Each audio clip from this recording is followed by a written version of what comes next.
So what I'm going to show you, just as a starting tip, if you like, is, believe it or not, how to get up out of a chair. Now, you think, hang on a minute, Dave is going to do this every day. There we go. Oh, good, the camera's followed me. So now the thing is, most of the time when you get up out of a chair, you do this. It's like a vertical takeoff, and it hits the bottom of your spine.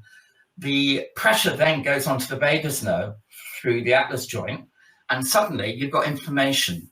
Well, not suddenly, but you get inflammation. I think how many times in a day you get up out of a chair. So this is the way to do. This is the way to get up out of a chair without causing an adrenal shot, in effect. So first of all, I'm right-handed, so my right leg goes back. So instead of going up, I'm going to like arc when I get up. So I put all the pressure on my right leg, and as I get up, I go like that.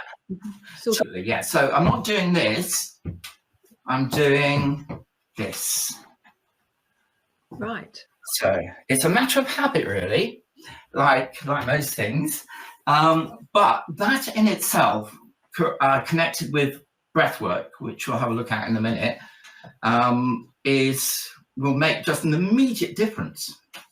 It'll begin to like take that pressure off and completely starting to reduce that inflammation and start to regulate your breathing more, such.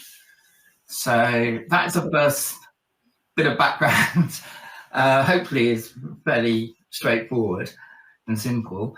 The next part really is breath work and breathing, right, which again, everyone takes for granted. Everyone thinks, right, we're breathing correctly, but we're not. We are not. And funny, working with early years is a really good time to do this, because I wish I'd known now what in my youth, it would have made quite a difference. So most people breathe like this. Breathe in through the mouth and pull their stomachs in. Now, breathing really needs to use your diaphragm and such. So your diaphragm is like a big cage with your lungs in effect. So if there's anything you take from me today, is do not breathe in through the mouth if you can help it. Now, you're not going to die if you do so. It's all about carbon dioxide. So carbon dioxide is a double-edged thing, because if you take in too much, it makes the blood sticky.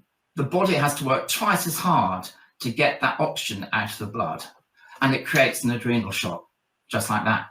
Now, the other side of that carbon dioxide is that you need, the oxygen is removed by haemoglobin. So you need carbon dioxide to be able to do that, to separate the oxygen from the blood, but not too much.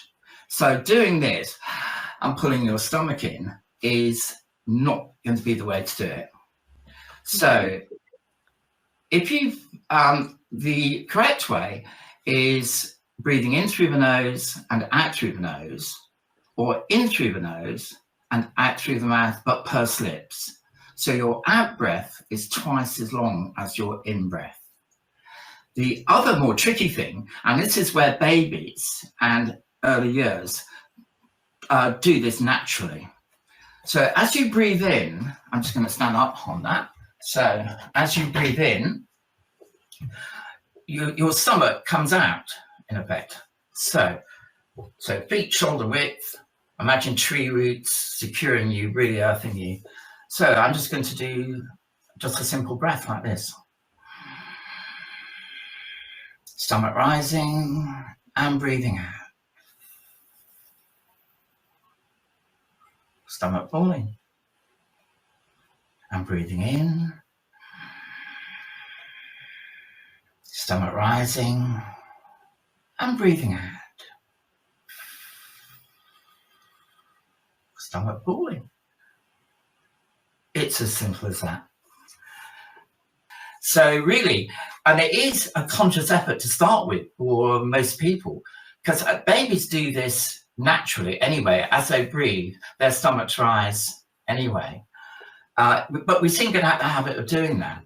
as such. So what we do, breathing in that way also helps to massage the vagus nerve, which really helps to take down that inflammation, but also gives your heart a massive boost, because your heart pumps 2,000 litres of blood a day through your body. Okay, we've only got 7 or 8 pints, but it also pumps it upwards through all these tiny capillaries in your brain. It's a massive effort. So the diaphragm actually becomes a muscle, or is a muscle, and helps your heart pump that blood. But you've got to get the diaphragm to connect with the heart. So breathing in that way helps to do just that. So it takes a massive load off the heart. Wow. Such. So why do we stop? Why do you think children stop doing this? I'm not sure. Yeah, I mean, partly observe the children and see if they are breathing properly or not. Yeah, I mean, a lot of it, particularly when they're starting to run around and find their feet, etc. They think, I think, they need more energy, more breath. So, because I remember as a kid, I certainly did that, and most people still do, really. What I was going to do was to run through 2 basic routines, and there's some.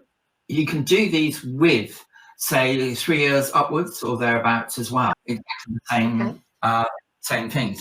So let's go back to breath. We're going to have breath, what we call switches. So switches is an exercise which can change how you feel in under 1 minute. So you can change your feeling, change the thought, change the action in effect. So first of all, we need to just do a bit of reinforcement on that basic breath.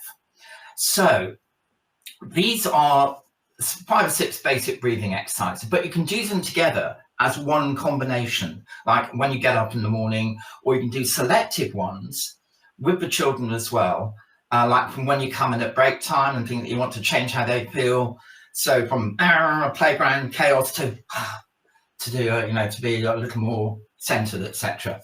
So the first one is the basic abdominal breath. So I always try and get people to do this standing up if possible, so like we just did. So feet shoulder width, imagine those tree roots, so always being earthed as much as possible. And then hands on your tummy. And so should we just do 3 basic breaths together? So just do 1 out breath through the mouth, just to purse lips. Okay, so when you're ready, breathing in through the nose, stomach rising. And just gently release, purse lips. The more you do this, the stronger it gets every time. Breathing in. And breathing out.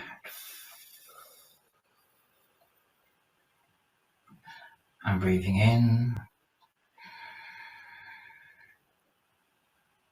And breathing out. So what's happening in effect is you are changing your biochemistry in spite of yourself. Just by doing this, things will change beneficially anyway. So just to remind the children and you, so in my left hand, there's the most beautiful flower I've ever seen or smelled. In the right hand, it's a magic candle. So every time I blow the candle out, it comes back on again. So what we're going to do first of all is breathe in and smell the flower. So breathing in. And gently breathing out. Oh, it's come back on again. Blowing the candle out. Yeah, so, but it's come back on again. It's a magic candle. So now we're going to smell the flower again, etc. So you can do that breathe. So that's to remind them. Now, also at this stage, with the, you can blow up a balloon as well. So you can do this as an adult, but also these are particularly good for children as well. So you start with your stretchy balloon, and you start, so we're breathing in, so breathing in through the nose, and now blow the balloon. When your hand comes out, okay, we're breathing in again.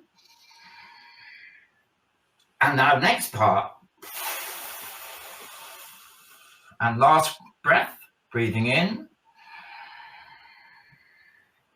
and finishing the balloon. Right, don't let the air out. So right. So, and the knot's a bit complicated, so we can just let it go. So, off it goes again. Right. So we're ready to blow the balloon up again. So we can do that with children. Now, there's quite a few other exercises we can do with children, but I'll just go through the basic ones for adults first as well, if we've got the time. So the next one really is something which mindfulness is quite familiar with. So I'm right-handed.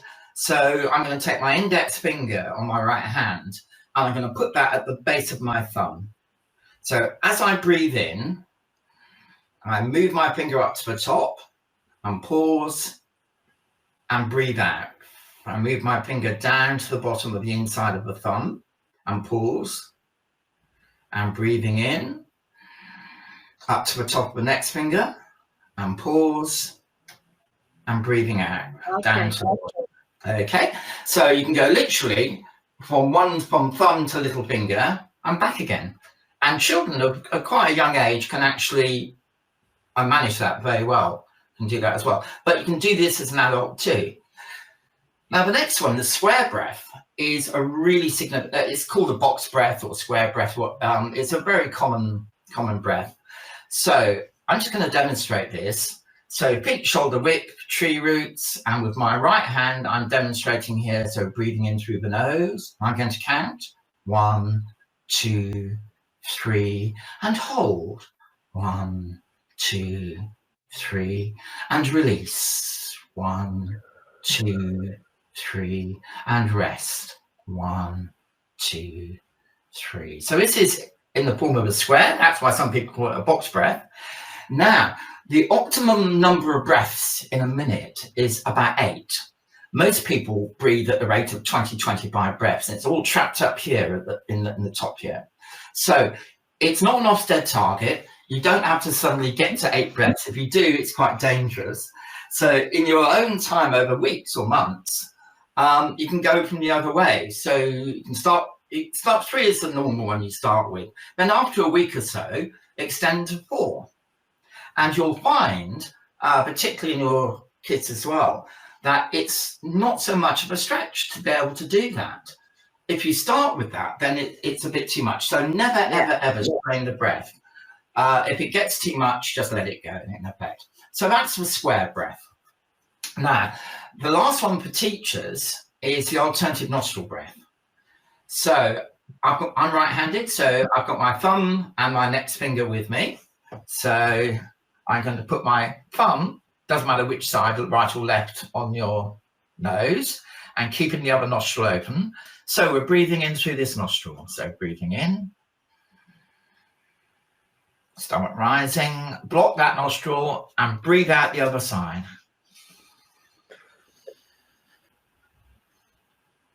Keep that nostril open, so breathing in.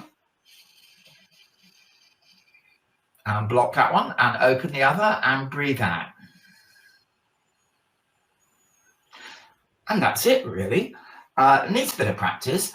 But what that does as well, you have the olfactory nerve here behind the nose at the top. That regulates your breathing as an automatic response. But also the brain works in opposite lobes.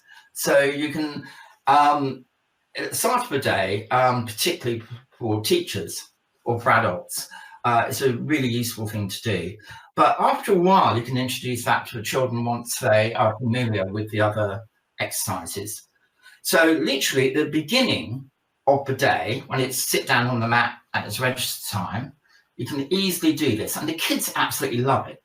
And it doesn't take long, literally after a week or so, that you begin to notice a difference in their behavior. It could be slight to start with, but the more you do it, the more your intelligent body cottons onto it and works with it, so to speak.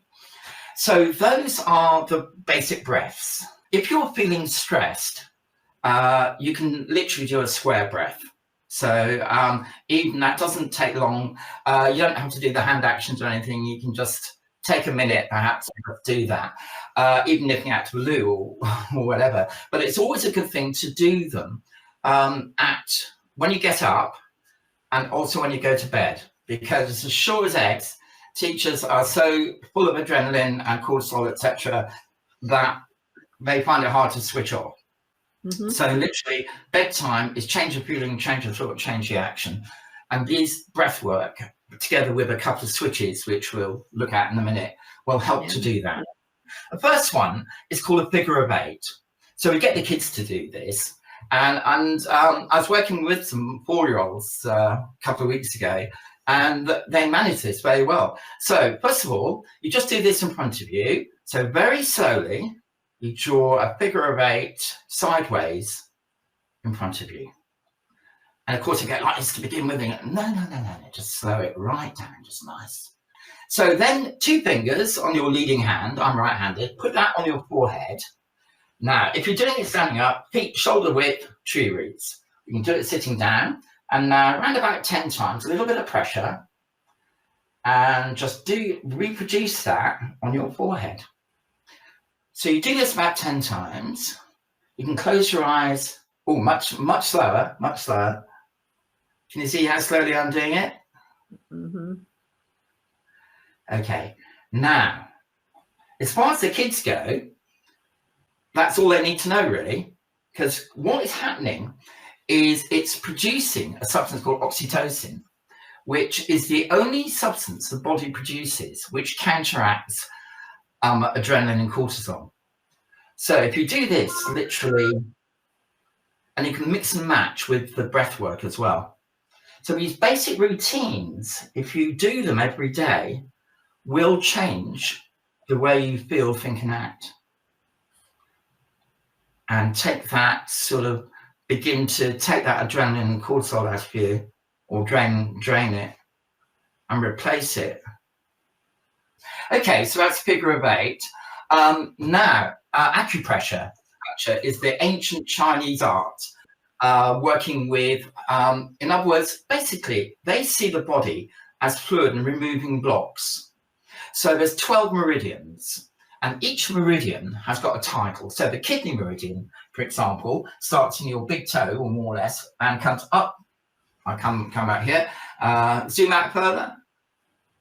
No, camera's not listening. So it comes up here, and it then comes all the way here, round the back, and it finishes here between the sore spot here between the collarbones. And this is the K27 point. So the kidney 27 point. Don't worry about all the technical stuff. Now, what you therefore do is you, along the way, there's like little amplifiers. That's the point where you put the pins in. But we don't use pins, we use tapping as such. Okay. So it's approximate. So you don't have to be bang on the spot, so to speak, as long as you're in the area.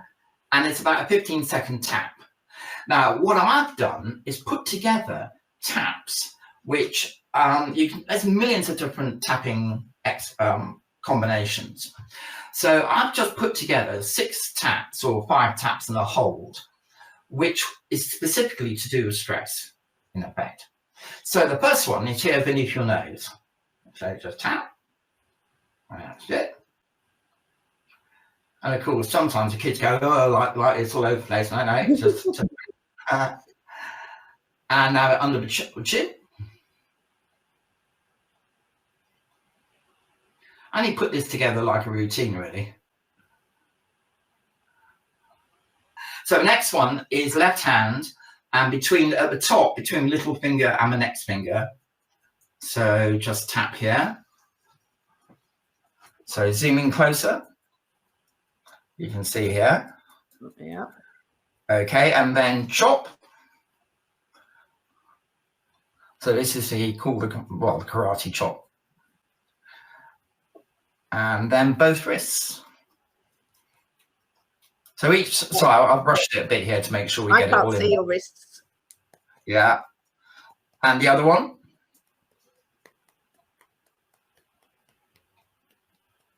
And then the last one is more of a hold. So I'm right-handed. So let's try and, so literally I put my right thumb, because I'm right-handed, over my left one and just hold my hands together like that. And then you just squeeze gently and you'll feel your heartbeat coming through quite quickly. So you hold that for about a minute. So this is for both children and, well, all of these really are for children and adults. Yes, I have the old, what's it called? The progressive muscle exercise, a version of that, which has got a rhyme to go with it. Okay, now, yeah, so start with, okay, so I sit under the nose. So when you do this, you literally do at least three circuits of this. And the kids pick it up quite quickly. Under the nose and chin. Yeah, it's no 10 to 15 seconds. Left hand, little finger, whoops. So like that.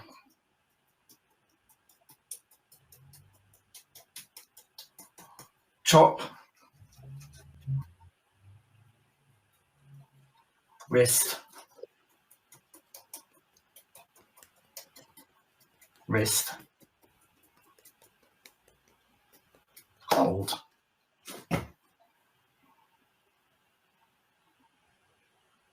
And already I can feel quite a difference within me. Switches, because they begin to change how you feel in under 1 minute. So you're switching how you feel. And the more you do them, the more likely it is you'll start to feel different under a minute. So we can do this with just the thumb. So I'm right-handed, here's my thumb on the left hand, and literally I just hold it quite firmly and gently pull. And for 1 minute, you close your eyes and breathe. And you can just work with the thumb. Now, each of your fingers on your left hand do a different thing. So I can't remember what the thumb is connected with. It might be fear. I can't remember.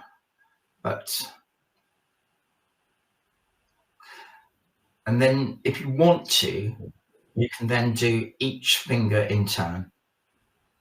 But the thumb's the most important, really.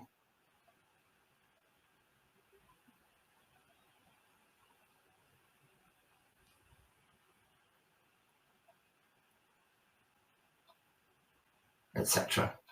Okay. So, an accumulation of these things, the breath work and the switches, and you can do them. You don't have to do all 5 of each. You can do a couple of, always start with the basic breath, maybe a flowering candle and a square breath, and then go on to a couple of switches, and you can mix them up.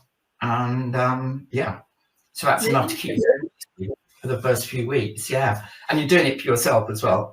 And that should really, it's an entry point of practical things you can do, which will definitely make a change, rather than like an impossible life. You've got to go on 6 courses and go to a, well, everything's related in our bodies, everything. So mind, body and feelings together, yeah. That, it's the bioloop, that was I was trying to remember. And also the chemicals which are produced, therefore can also produce different feelings in you as a result of those chemicals generated, so to speak. So it's continuous.